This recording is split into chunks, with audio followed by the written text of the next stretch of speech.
Been a while, but we're back. So I've had the FX30 for just over a year now, and here's an example of what some of the things I've shot with it are.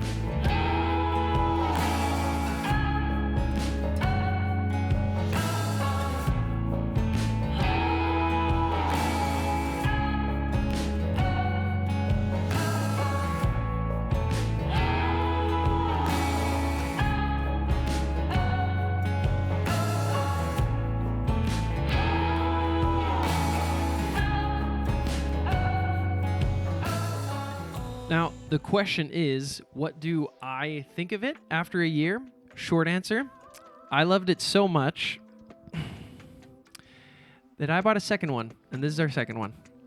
Now, here's the long answer. This camera checked a lot of boxes for us when we decided to purchase it at the beginning of last year, of 2023. It had 4K 60, it had S-Log3, dual SD card slots, it was affordable relatively, it had an incredible image, and really, really reliable Sony autofocus.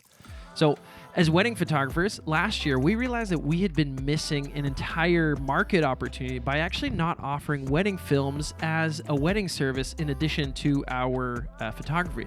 So when we found this camera, the FX30, we decided to begin offering both full wedding films as well as super simple highlight films.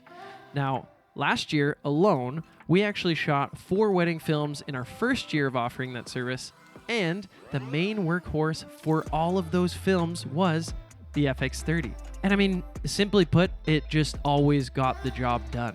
And so much so, actually, that every wedding this year in 2024, as well as all of our upcoming 2025 bookings, have seen the results of this camera, the FX30, and they've added wedding films to their packages too. So, I mean, has it all been great? Well, not really. While the FX30 checked a lot of our main boxes, it does still leave a bit to be desired in some actual areas, and notably when shooting in low-light situations. When we first heard about the dual-base ISO values of the FX30 being only 800 and 2500, we kind of automatically assumed that this camera would struggle in low light. Now, while that wasn't entirely untrue, we actually found ourselves adding lights to our wedding video kit in order to keep our cameras at those ISO values as often as possible. But that was until we actually started shooting above those ISO values. I know, pretty crazy, right? Shooting above your base ISO values, won't your image get like noisy and ugly and look awful and... Well, actually, what we found is that once we started shooting above those ISO values, 800 and 2500, and we weren't so tied into them, with a little help in post and some proper exposure, the FX30 actually excels even at ISO values above 2500.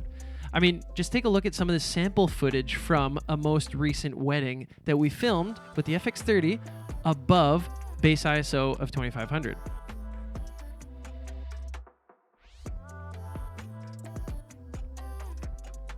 These clips were shot just a few days ago at exactly an ISO value of 6400. Any issues with them? Not for me. Now, the only other issue, if you can even call it an issue, that I've had with the FX30 is that it just doesn't have the same feel as a full frame does. I mean, the depth of field is always kind of missing a little bit of something, even when you're shooting wide open at 1.2, like on the lens right now, an APS-C prime lens.